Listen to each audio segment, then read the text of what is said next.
The Diamondbacks hunting a former All-Star free agent, re-signing James McCann, and there's big drama in the Rule 5 draft. We're talking all this and more right now on the Dbacks podcast. Baseball is back. Perdomo makes the play. And a high fly ball. No doubt about this. Home run Marte. They're going to send them all the way around. Corbin Carroll with an inside the park answer back. It's Alec Thomas from the Diamondbacks. Former Major League Baseball player Luis Gonzalez. I'm Torey Lavello, and you're listening to the Dbacks podcast. Dbacks podcast. Dbacks podcast. Arizona's #1 baseball and beverage podcast. Hello everyone and welcome back to the Dbacks podcast, where we bring you all the hottest Arizona Diamondbacks tea and talk from across the pond here in London. We're proud to be Arizona's #1 baseball and beverage podcast. And we don't just have a lot of tea for you this week, it is piping hot as well. I've got the extra large mug ready to go for this one today, because there is so much to talk about. Let's get right into it. Let's round up first with all the news from the past couple of weeks. Firstly, we saw the Rule 5 draft come in, which, in case you don't know what it is, that means that the D-backs have to add players to the 40-man roster if they were signed before the age of 18, or risk those players being drafted by other clubs in baseball. And we saw the Diamondbacks protect some of their top prospects to avoid them being poached. It saw trade acquisition pitchers Cole Drake and Mitch Bratt added, which was a move we all saw coming, along with Dylan Ray, who's a young arm who's well regarded within the organization, unsurprisingly joining them. However, it was shortstop Jose Fernandez being added as well that took some by surprise. Now, his right-handed utility bat with acceptable power and contact has drawn some comparisons to Tim Tower, and while Fernandez as of yet hasn't cracked the D-backs top 30 prospects list, he is a strong defensive infielder, and with the D-backs short on depth at shortstop, should something happen to Geraldo Perdomo or Jordan Lawler, combined with the reluctance to put the likes of Tommy Troy or Lou James Groover in there, that means they were left with little to no choice but to protect one of the only reliable shortstops in the organisation, or risk disaster later on in the year. With all that locked in, the corresponding moves were DFAing Tommy Henry, who is out for Tommy John surgery and unlikely to pitch in 2026, as well as outrighting Christian Montes de Oca to Reno in a move that shouldn't shock anybody. Those moves do leave the likes of AJ Vukovic, Spencer Geisting, Ivan Melendez, Landon Sims, and the Great Britain eligible outfielder Christian Robinson all available, and with several of those names having strong years in AAA this year, you could see some other teams swooping in fast. Similarly, though, the D-backs can make a run at other prospects around the league, with Miami's third baseman Jacob Berry, San Fran lefty Reggie Crawford, and Cincinnati outfielder Jay Allen all left vulnerable at the Rule 5 deadline, all of whom would be strong acquisitions were the Serpientes to strike while the iron is hot.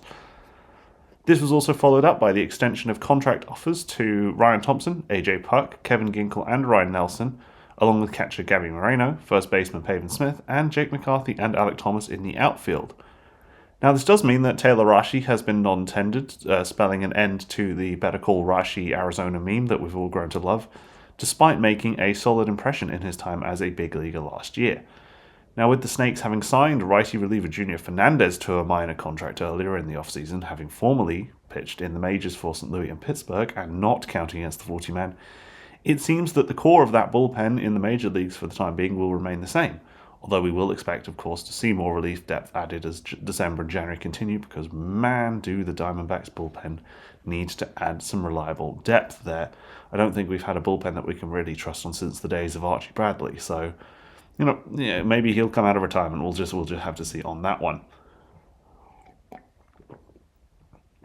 There was one other issue that had come up earlier in this hot stove season, and that was the issue of catching depth behind Gabby Moreno, which might have seen the Snakes in for a Rule 5 option like Daniel Susac from the Athletics. However, we have seen in the last couple of days a flurry of behind-the-plate signings, with Aramis Garcia returning to the organisation, Matt O'Neill joining out of free agency. However, the move that's drawn a lot of praise and probably is getting the most attention in the D-backs media arena at the moment was that a deal was agreed to bring James McCann back to the desert on a one-year, $2.75 million contract. Now, this makes a lot of sense, and I like it personally quite a lot.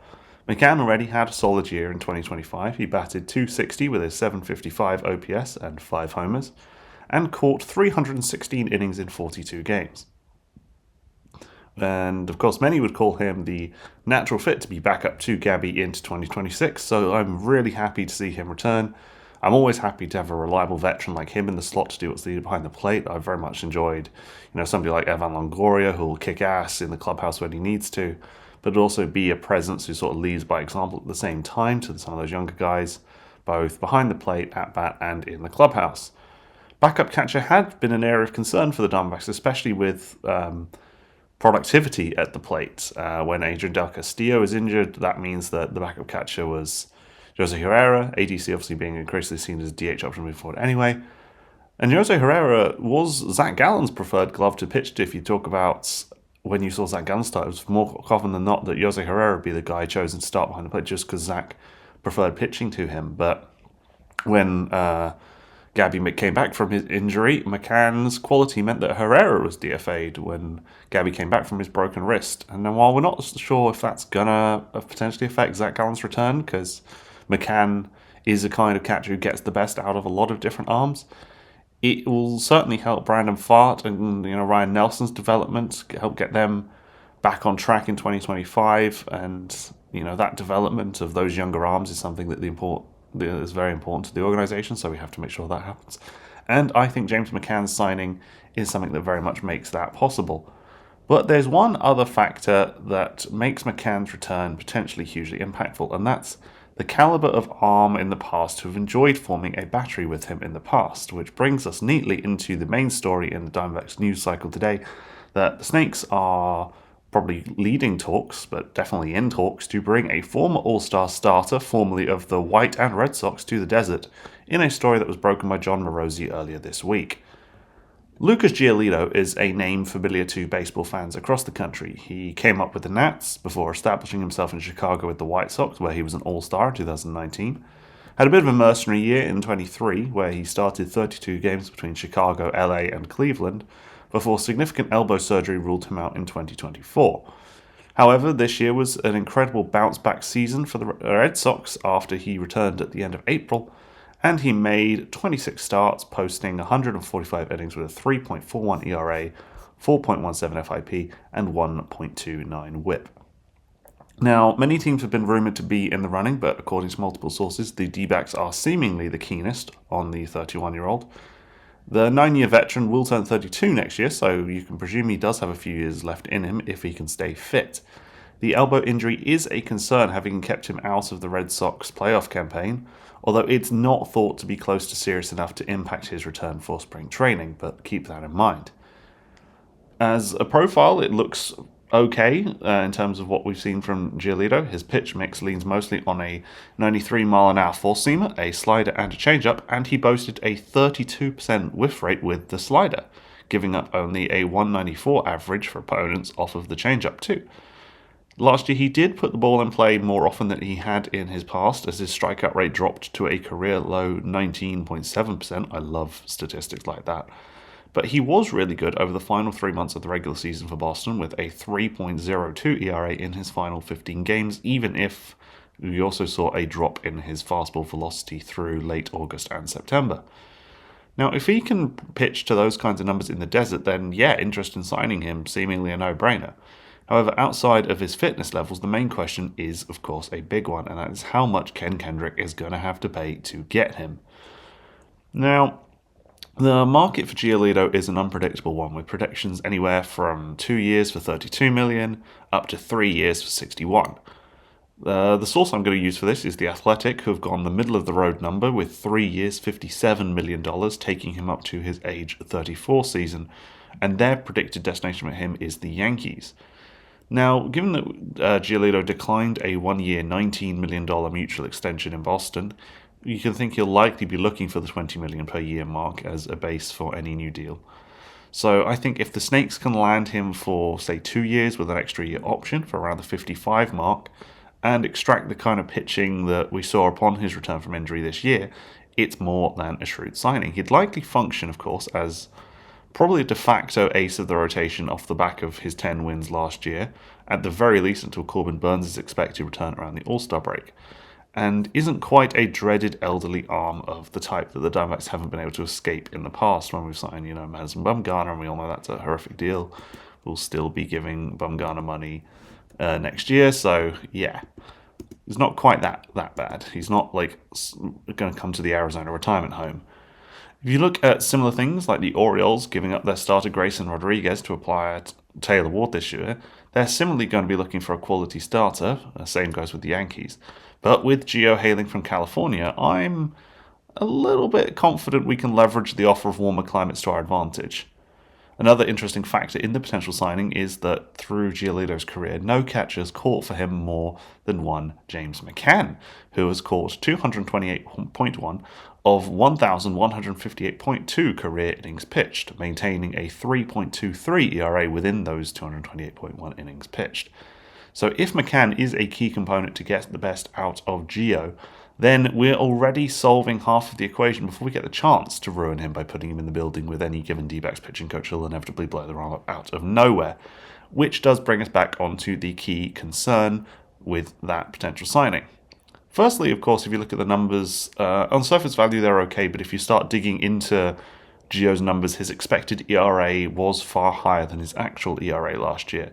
And then, of course, you get, the constant risk of further injury. However, I am going to go against the media opinion. Sorry, Alex D'Agostino and co. And I'll say I like this rumor a lot. Now, barring a miracle return to all-star caliber for Erod next year, Gio for the first half of next year would be the main man in the rotation, assuming that Zach Gallen gets his preferred move to somewhere in New York. And while, Merrill Kelly is likely to return, he is a few years older and wouldn't necessarily be expected to be the ace. Although I would expect him, if he does come back, to be terrific value should he return to the Diamondbacks in his sort of mainstay number 2 spot in the rotation. If you actually look at the Giolito versus Merrill Kelly's numbers, the two are actually fairly similar in terms of innings pitched and actual end results from last year, with both showing an uptake as the year developed. So it's worth considering as well, though, that should Giolito come in, it would have an impact on any potential pursuit of a higher caliber arm at a free agency like Tatsuya Imai, who's been posted from the NPB, because I highly doubt that we can offer $60 million plus to more than one player this offseason if we aren't going to free up funds from any potential Ketel Marte trade. And even then, if we do trade Ketel, it's likely for a high caliber starting arm. So Giolito coming in alongside a Merrill Kelly reunion, and then that potential starting arm means that one of Brandon Pfaadt, Erod, and Ryan Nelson would have to make room, with Erod statistically the worst of those three, although he also has the largest contract out of those three, so you'd imagine Mike Hazen and co. wouldn't be keen to add more dead money for veteran starters. So I'm going to turn this one over to you guys, dear listeners. If Giolito is coming, do you think re-signing Merrill Kelly, or maybe even Zach Gallen, should still be a priority? Should we be in favor of putting everything into getting a free agent ace like Imai? Should we be going and trading Ketel Marte? We had floated the idea of a trade of Ketel Marte for Hunter Green. And last time out, should we be looking at somebody like Kodai Senga, another name we brought up? Should we be aiming even higher than that? Should we say, can we go and get, Max Fried from the Yankees? Who knows?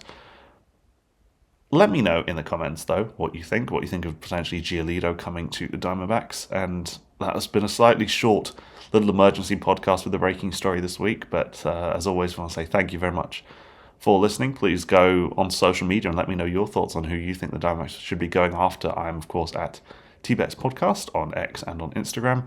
And please, of course, remember to like, subscribe, and follow whatever it is that you're listening, viewing, tuning in from. Thank you very much, and we'll see you on the next one. Goodbye.